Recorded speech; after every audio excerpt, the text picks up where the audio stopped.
آخر یہ تو ہوتا ہے مخاطبہ الہی، یہ تو میں نے عرض کیا کہ ثابت ہے، مخاطبہ محادث اور تحدیث اللہ بندوں سے کلام کرتا ہے۔ اب آئیے بسم اللہ الرحمن الرحیم، اب یہ سورہ بقرہ شروع ہو رہی ہے۔ سورۃ البقرہ جو 286 آیات پر مشتمل ہے، تقریباً 2.5 پاروں پر پھیلی ہوئی ہے۔ ہر شخص جانتا ہے کہ قرآن حکیم کی حجم کے اعتبار سے سب سے بڑی سورت ہے، لیکن یہ معاملہ صرف حجم کا نہیں ہے۔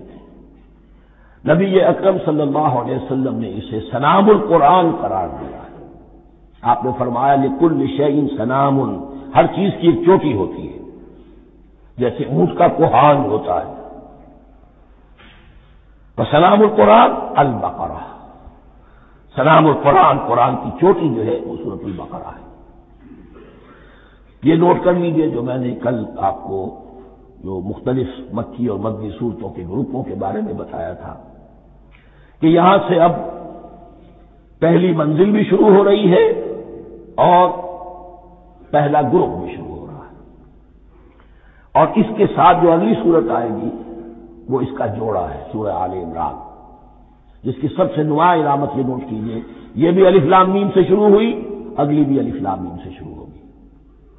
اس کے بعد 2 صورتیں مدنی اور ہیں، لیکن ان دونوں میں نہ حروف مقطعات ہے نہ کوئی اور تمہیدی کلام ہے، براہ راست خطاب سورہ نساء میں یا ایھا الناس اور سورہ مائدہ میں یا ایھا الذین آمنوا، کوئی تمہیدی بات نہیں، کوئی حروف مقطعات نہیں، براہ راست خطاب۔ وہ ایک جوڑا ہے سورہ نساء اور سورہ مائدہ، اور یہ ایک جوڑا ہے سورہ بقرہ اور سورہ آل عمران۔ سورہ بقرہ اور سورہ آل عمران کو نبی اکرم صلی اللہ علیہ وسلم نے الزہراوین بھی قرار دیا ہے۔ زہرا کہتے ہیں بڑی روشن چیز کو، یہ حضرت فاطمہ رضی اللہ تعالی عنہا کے نام کے ساتھ آتا ہے، فاطمۃ الزہراء، تو زہرا بہت روشن دمکتی ہوئی شے۔ الزہراوین یہ 2 نہایت دمکتی ہوئی صورتیں ہیں جو قیامت کے دن 2 بدلیوں کی شکل میں ظاہر ہوں گی، حضور نے فرمایا، اور جو لوگ ان صورتوں سے محبت کرتے تھے ان پر سایہ کریں گے۔ اللہم ربنا اجعلنا منہم، ہمیں اللہ تعالیٰ ان میں شامل فرما دے۔ اس سورہ مبارکہ کو 2 حصوں میں تقسیم سمجھیے۔ ویسے تو یہ کہ رکوع آئیں گے، پارے بھی بدلیں گے اس میں، لیکن حصے 2 ہیں۔ پہلے حصے میں اصل روئے سکن سابقہ امت مسلمہ سے ہے، یہود سے، بنی اسرائیل سے۔ دوسرے حصے میں اصل خطاب موجودہ امت مسلمہ سے ہے، امت محمد سے صلی اللہ علیہ وسلم۔ پہلے حصے میں 18 رکوع ہیں، لیکن آیات 152 ہیں۔ دوسرے حصے میں 22 رکوع ہے، لیکن آیات 134 ہیں۔ گویا کہ اس سے آپ کو توازن نظر آئے گا کہ اگرچہ ادھر رکوع کی تعداد کم ہے 18، لیکن آیات کی تعداد زیادہ ہے 152۔ دوسرے حصے میں رکوعوں کی تعداد زیادہ ہے 22، لیکن آیات کی تعداد 134۔ اسی لیے اس کا ایک نام میں نے تجویز کیا ہے، وہ اس لیے تاکہ کچھ حقائق آپ کے ذہنوں میں ان ناموں کے حوالے سے بھی انشاءاللہ محفوظ ہو جائیں گے۔ سورۃ الامتین، 2 امتوں کی صورت، اس لیے کہ تقریباً نصف اس کی ساری بحث جو ہے، مرکزی بحث، وہ سابقہ امت مسلمہ بنی اسرائیل، اور دوسرا نصف اس میں سارا خطاب وہ ہے موجودہ امت مسلمہ یعنی امت محمد صلی اللہ علیہ وسلم۔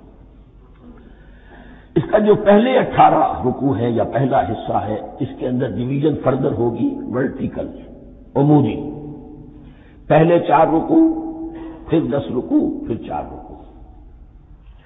لیکن جو 22 رکوع ہیں دوسرے حصے کے، دوسرے نصف کے، اس میں ڈویژن جو ہے جو ہاریزونٹل ہے، وہ افقی تقسیم ہے، عمودی نہیں، افقی، وہ میں بعد میں بیان کروں گا جب ہم وہاں پہنچ جائیں گے۔ ان کو پہلے سمجھ لیجئے، اس پہلے حصے کی جو تقسیم میں نے کی ہے، پہلے 4 رکوع، پھر 10 رکوع اور پھر 4 رکوع۔ پہلے 4 رکوع یوں سمجھیے کہ پورے قرآن مجید کے لیے اس کی حکمت اور فلسفے کا جو حصہ مکی قرآن میں بیان ہو چکا تھا اس کا خلاصہ ہے۔ جب یہ صورت نازل ہو رہی ہے تو یہ تو مدینہ میں حضور تشریف لا چکے ہیں، 12-13 سال جو ہے گزر چکے ہیں، اور ان 12-13 سالوں کے دوران 2/3 قرآن نازل ہو چکا ہے۔ اس میں جو بھی حکمت، فلسفہ اور بنیادی دعوت، یہ جو چیزیں مکی قرآن میں بیان ہوئی، ان کا خلاصہ نچوڑ نکال کر یہاں 4 رکوعوں میں رکھ دیا ہے۔ اگرچہ ان میں بھی جب گہرائی میں آپ دیکھیں گے تو روح سخن جو ہے وہ بنی اسرائیل کی طرف ہے، وہ میں بعد میں عرض کروں گا، لیکن اضافی طور پر یہ سمجھ لیجئے کہ پورے مکی قرآن کے حکمت اور پیغام کا خلاصہ ان 4 رکوعوں میں۔ پھر 10 رکوع ہیں جن میں براہ راست خطاب ہے سابقہ امت مسلمہ، یا بنی اسرائیل۔ اس کے بھی 2 حصے ہیں۔ پہلے ایک رکوع میں دعوت ہے، بڑا انداز اس کا بڑا پیارا ہے، اس میں دعوت ہے، ایمان لاؤ محمد پر صلی اللہ علیہ وسلم۔ اور اس کے بعد 9 رکوع ہیں ملامت کے، ملامت، تنقید، تم نے یہ کیا اور یہ کیا اور یہ کیا، ہم نے یہ احسان کیے، یہ احسان کیے، یہ احسان کیے، تم نے یہ ناشکری کی، یہ ناشکری کی، یہ ناشکری کی۔ اور اس سب کا نتیجہ آخری 4 رکوعوں میں ہے کہ اب تمہیں اس منصب سے معزول کیا جا رہا ہے جس پر تم 2000 برس تک فائز رہے ہو، اور تمہیں ہٹا کر اب ایک نئی امت محمد کی شکل میں جو وجود میں آ چکی ہے صلی اللہ علیہ وسلم، اسے اس پر فائز کیا جا رہا ہے۔ اور اس کی علامت کے طور پر اسے میں کہا کرتا ہوں کورونیشن، تاج پوشی۔ ایک امت معذور، دوسری امت اس کا نصب ہو رہا ہے، اس کی تاج پوشی کے لیے سمبل، علامت کیا ہے؟ قبلہ تحویل۔ وہ قبلہ یروشلم سابقہ امت کا قبلہ اب ادھر رخ نہیں ہوگا، اب اہل توحید کا قبلہ یہ مکے کی طرف ہوگا، بیت اللہ کی طرف ہوگا۔ تو تحویل قبلہ کا مضمون ہے جو ان 4 رکوعوں میں آتا ہے۔ تو یہ میں نے تھوڑی سی تمہید جو ہے آپ کے سامنے رکھ دی ہے۔ اب بسم اللہ کیجیے۔ بسم اللہ الرحمن الرحیم۔ الف لام میم۔ الف لام میم یہ حروف مقطعات ہیں، یہ علیحدہ علیحدہ پڑھے جاتے ہیں، علم نہیں پڑھ سکتے اس کو۔ الف لام میم، ہا میم ہے، ہا علیحدہ میم علیحدہ، اگرچہ لکھے ہوئے ہوتے جڑے ہوئے، کاف ہا یا عین صاد لکھے ہوئے جڑے ہوئے، پڑھے جائیں گے علیحدہ علیحدہ، قطع علیحدہ کرنا۔ تو حروف مقطعات ان کے بارے میں ایک بات تو جو ہے اجماعی ہے، سب کے نزدیک مسلم ہے، ان کا کوئی حتمی مفہوم اور ان کے حتمی معنی کسی کو معلوم نہیں سوائے اللہ اور اس کے رسول کے۔ اس معنی میں یوں بھی کہا گیا یہ کوڈ ورڈز ہیں، جیسے کہ کوئی میسیجز جو ہیں ادھر ادھر بھیجے جاتے ہیں، سیکرٹ میسیجز میں کچھ کوڈ ورڈز ہوتے ہیں جس سے سمجھ میں آتا ہے کہ یہ بات واقعتاً صحیح سورس سے آ رہی ہے، واللہ عالم۔ لیکن اس کا کوئی مفہوم اور اس کے معنی جو ہیں وہ اتفاق اس پر ہے، اگرچہ بعض حضرات میں کچھ اپنی سی کوشش کی ہے کچھ مفہوم جو ہے بنانے کی، وہ اپنی جگہ پر ہے، لیکن یہ کہ کسی حضرت عبداللہ ابن عباس رضی اللہ تعالی عنہما نے بعض ایسی کوششیں کی ہیں، لیکن ان کی رائے کو بھی ان کی ذاتی رائے سمجھا گیا ہے، امت نے اسے قبول نہیں کیا۔ اجماع اور کنسنسس اسی پر ہے کہ اس کے معنی اور مفہوم کسی کو معلوم نہیں سوائے اللہ اور اس کے رسول۔ البتہ بعض چیزیں ایسی ہیں کہ وہ اگر نوٹ کر لی جائیں تو شاید آئندہ ہے اس میں کچھ راز کھلنے کے امکانات پیدا ہو جائیں۔ اسی عربی زبان کے جو الفابیٹس ہیں ان کی تعداد 29 ہے یا 28 ہے، میں بتا چکا ہوں۔ الف اور حمزہ کو ایک سمجھے تو 28 ورنہ 29۔ پہلی بات یہ نوٹ کیجئے قرآن حکیم کی 114 سورتوں میں سے 29 سورتوں میں ان کے شروع میں یہ حروف مقطعات آ رہی ہیں۔ دوسری بات یہ کہ اس میں 28 کا نصف کیجئے تو 14 استعمال ہوئے، 14 نہیں استعمال ہوئے، بالکل آدھی تعداد استعمال ہوئی ہے۔ تیسرے یہ کہ جو شروع اور آخر اور درمیان 3 حصوں میں تقسیم کر دیجئے آپ، 9 9 9 پلواڑی 27، ایک طرف 10 رہ جائیں گے۔ پہلے حصے میں سے بہت کم حروف لیے گئے، بہت کم، آخری حصے کے تقریباً تمام حروف ہیں تقریباً.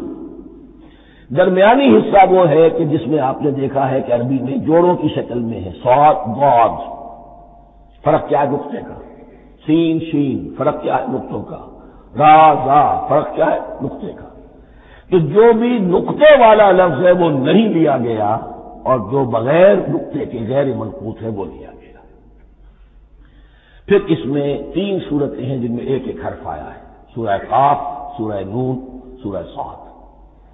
پھر صورتیں ہیں جن میں 2 آئی ہیں, جن میں 3 آئے ہیں, پھر 4 آئے ہیں.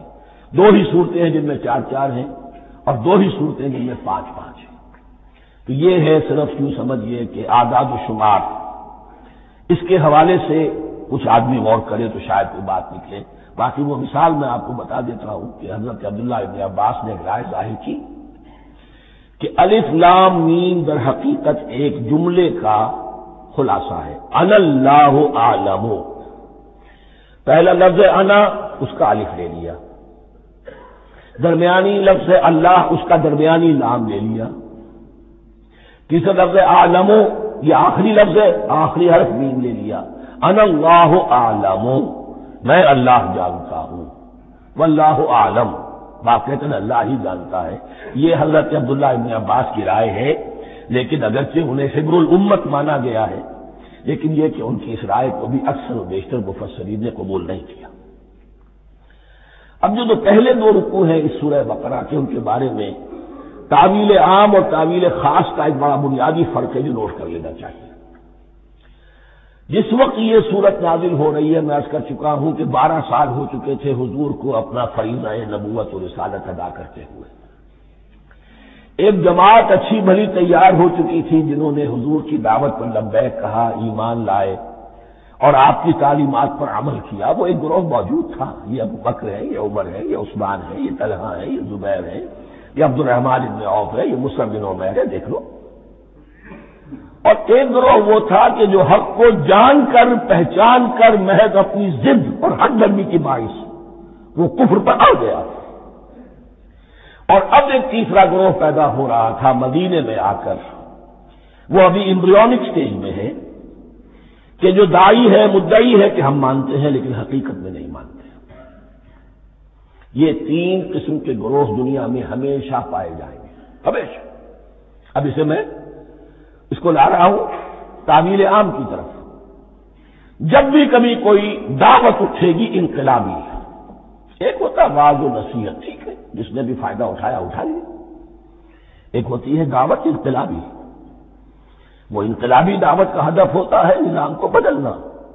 نظام بدلتا ہے تو ظاہر بات ہے کہ جو لوگ اس نظام میں جن کے ویسٹڈ انٹرسٹ ہیں اور جن کو پریولیجز حاصل ہیں, جن کے مفادات ہیں, وہ تو لازماً اپنے نظام کا تحفظ کریں گے. ٹکراؤ ہوگا, تصادم ہوگا. تصادم میں جانی نقصان بھی ہوگا, مالی نقصان بھی ہوگا. یہ گویا کہ کسی انقلابی دعوت کے لوازم ہیں. اگر یہ شے نہ ہو تو ان دعوت انقلابی ہے ہی نہیں. اس اعتبار سے ہر انقلابی دعوت کے جواب میں 3 طبقے پیدا ہو جاتے ہیں.